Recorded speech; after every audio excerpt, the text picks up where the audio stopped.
Welcome, Mech Warriors. It is finally time for a beginner's quick build guide for the king of the battlefield, the Atlas D. D being the standard variant of the Atlas. By beginner's guide, I mean no lost tech, no upgrades, but I will use DLC. This means that even if you get an Atlas very early in the game, you should be able to replicate it. And by focusing on not using lost tech, I will be teaching you the fundamentals of being a good Mech Warrior instead of relying specifically on extremely powerful lost technology. I'm going to show you what the basic stats of the Atlas D stock is, then I'll tell you why I'm going to change it, then I'll show you what changes I make before throwing it into a maximum difficulty battle so you can see how my revisions perform. Alrighty, so here is the big boy himself, the Atlas D. So this is the stock Atlas. Let's go over what you're gonna get if you buy this mech. So you've got yourself an AC-20 side torso. It comes with 2 tons of ammo. You get an LRM-20 also side torso with 2 tons of ammo. You're gonna get an SRM-6 also side torso, comes with a ton of ammo. And then you've got 4 medium lasers. They are split across the body and 1 in each arm. And then you got these big old assault battle fists. They actually hit really, really hard. You get 10 tons of additional heat sinks and nearly full armor. So this mech is clearly designed to get in people's faces and smash them. Top speed is 48 kilometers going forwards. I mean, what do you expect? It's a big, slow mech. You're not going to get a lot of speed. In reverse, you're going to be getting 32 kilometers in reverse, which is it's not that bad. You could definitely keep an enemy a little far away. Not that you'd want to in the stock build. Let's get into the Atlas mentality, though. So, the Atlas. Is this mech pretty good the way it is, or does it need a revision? Well, the answer is that it honestly is okay the way it is, but not in MechWarrior 5. What I mean by that is the Atlas does a great job in a fair fight. If it's your 400 tons of mechs versus their 400 tons of mechs, the Atlas is awesome, but that's not how MechWarrior 5 works. It's your 400 tons of mechs versus their bajillion tons of mechs plus turrets plus vehicles plus helicopters plus maybe also artillery cannons, and the fact that you got to get into close range to do damage means all of them also get to do damage too, because even a very long range focused mech like the Archer still comes packing 4 medium lasers, and it's going to wear you down because you're slow and you can't avoid attacks. If you get attacked by like a javelin with the SRM, sure, maybe you can blast it away, but how many volleys of SRMs does it get on you? And you're big and slow and thick. Every one of those missiles are going to hit you. Are you going to be able to get from the beginning of a mission to the end of the mission before they wear down your armor, because you have to get up close to fight them and therefore they always get to shoot you?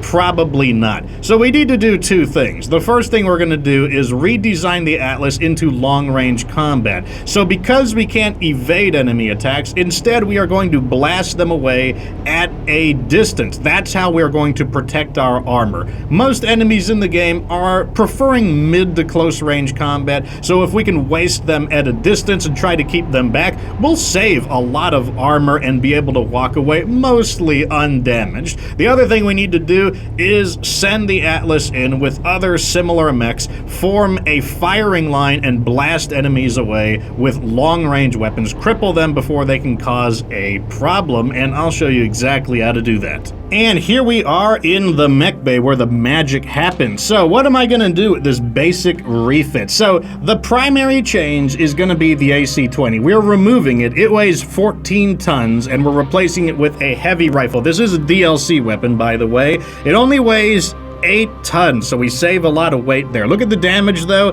18 damage on the heavy rifle, 20 damage on the autocannon, so not too different. This weapon definitely shoots a lot slower and it generates a lot of heat, but it shoots a lot farther. This is much more of a sniper type of weapon. You could kind of compare it a little bit to the Gauss rifle. I use them interchangeably, in fact, and so it's going to really help with our long-range strategy. Now with the space we saved, what we're going to do is keep that LRM-20, the original, and then swap out the SRM-6 for an LRM-10. So now we've got a 20 and a 10. That's going to give us a total of LRM-30. And remember, this mech is designed to cooperate with similar mechs. So in the battle, I'm going to be deploying 4 of these refitted Atlas Ds. So that means between every Atlas, we've got LRM 120 and 4 heavy rifles. That's what's going to save us the armor. We are just going to batter the enemy down at range, probably destroying most of them before they can close the distance and use their short-range weapons on us. That said,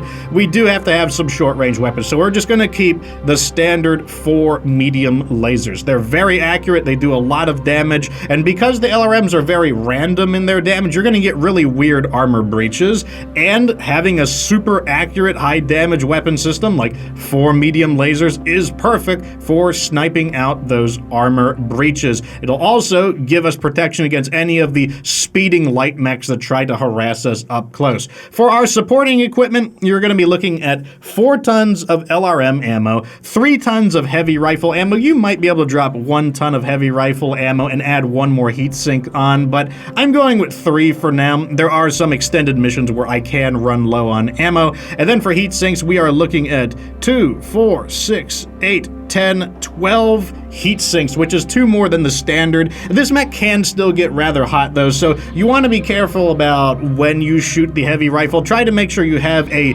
reasonable shot. Don't use it as like a tracer shell to be like, whoa, am I on target or not? And then over here, we've got 608 armor. I'm going to leave a 20 armor on the rear because I find 20 to be just enough. It's enough to survive a surprise AC-20. It's enough to survive some SRMs if something gets behind you, but it's not too much armor, and so that leaves us with very close to maximum armor. I think we're down like 0.54 armor, which is perfectly fine. So here we are on the field of battle. What better laboratory than the battlefield, right? So this is a 100 difficulty mission, and it is a war zone. So what I'm going to do before we trigger the mission is I need a nice place to snipe from. Nice open field of fire. So I'm going to tell them to stop right here. That is a hold position command. We do need to control our mechs a little bit, especially with this kind of a long-range strategy. I'm going to tell them to sit right there, though. It looks like a pretty nice firing position, and I'm going to go get... Please get at them. Okay, the enemies are awake. Our Lance has very high firepower. They're already getting started. Wow, that is a lot of damage. Look at them go. That Dervish not feeling very good already.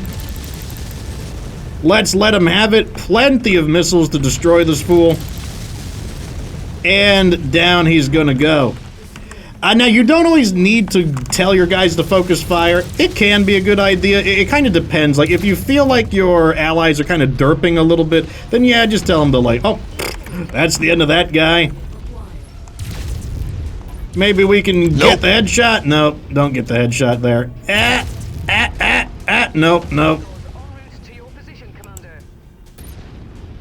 The big old heavy rifle right there, putting them down.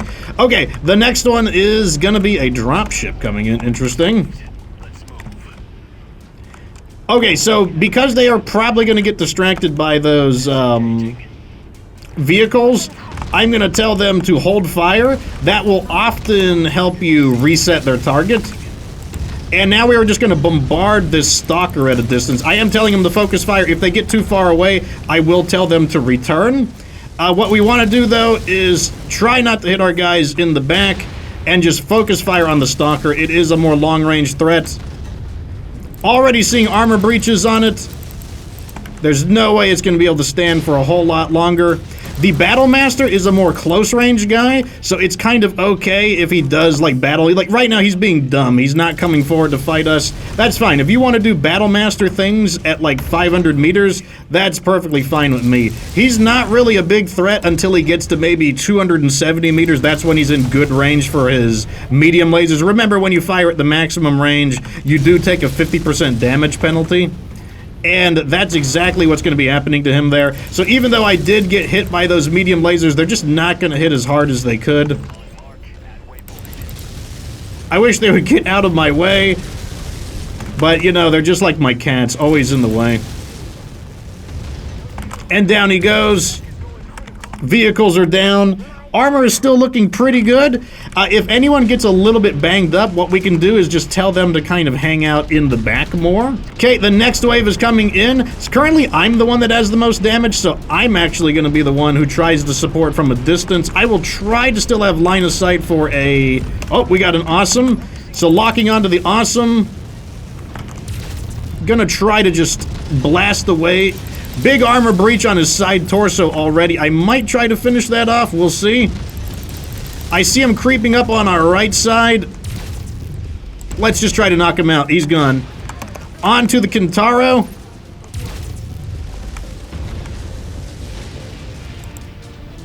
More medium lasers for him. Through his armor, big shot from the heavy rifle. And as you can see, this is not good for him. This is a lot of damage on his center torso. He's out of here. Now I can support with my LRMs. I'm going to hold still so that I generate the least amount of heat. I think I'm safe to fire. He is still going after me, so I am going to try to finish off his main weapon there. Let him have it. They really want me. I shut down, but he's out of his weapons. It's like, what's he gonna do? Punch me? That's the worst he can do. Yeah, he's gonna punch me. Okay, so now I'm the one taking the heat. I actually don't mind that because I would rather... I can reposition way better than my allies can. Okay, we got some helicopters. Maybe I can blast them at a distance. Maybe I can't. We'll see what I can do. Okay, goodbye you. Aiming for the engine. Goodbye engine. Quick tip on the Igor: if you can get the engine, then you know the whole Igor blows up, even if the main fuselage is unaffected. Got ourselves a crab here. I am gonna try to keep my distance from him, if that's possible.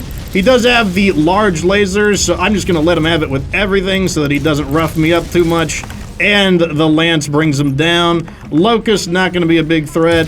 Throw in some medium lasers, cut him down. So it looks like we've got a recon lance coming from one direction and then some kind of a heavy mech. What is it? It is a Black Knight from the other direction. So I actually have pretty good rear armor, so I may turn my back to the Black Knight, at least temporarily. And let's just get rid of these faster moving ones, because we know that they're going to get here before the Black Knight. Hopefully we can knock out all of this recon lance before the next one arrives. Very nice.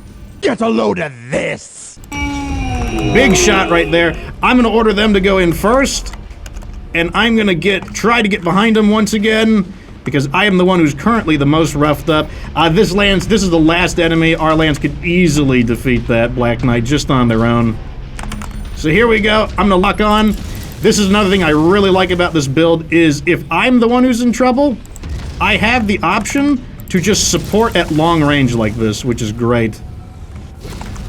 You can do a little bit in return fire, but it's not gonna matter. I still have enough ammo to, or not ammo, I still have enough armor. Oh, look at that beautiful center torso taking huge damage. And we easily wasted them. I'm actually really glad they focused fire on me, because I can tell them to get closer so that they are a more juicy target compared to me, and that worked out absolutely beautifully. Let's go see the damage report. And here are the mission results. You can see right here, this mech hardly damaged. Honestly, aside from the arm, hardly damaged. And while I got a little more roughed up, that's perfectly fine. We can rotate mechs. Pretty good damage across the board from each of them. I think I'm very, very satisfied with the result. This is the mission I just did. As you can see, it is in fact a 100 difficulty mission. And so there you have it. This is a very simple design for the Atlas D. Doesn't use any lost tech, doesn't use any upgrades. So a new player who gets their Atlas early in the game should have no problems building it. And once again, it shows you how to use the fundamentals of the game and how to improve as a MechWarrior with rocks and sticks, and then when you move into Lost Tech, you're going to be even more powerful. Anyways, I think that is going to be that. Let me know what you think down in the comment section, and if you tried this build, let me know if it worked for you. And if you have an alternative design for your Atlas D, share it down in the comment section, especially if it doesn't incorporate Lost Tech or upgrades, so that new players who may obtain this mech in the 3010s or the 3020s can replicate the build easily, because they may not have access to all the fancy Lost Tech that we have deeper in the game. Anyways though, like the video if it was entertaining, subscribe for future MechWarrior content. But at the end of the day, of course, remember that you don't have to be good to get good.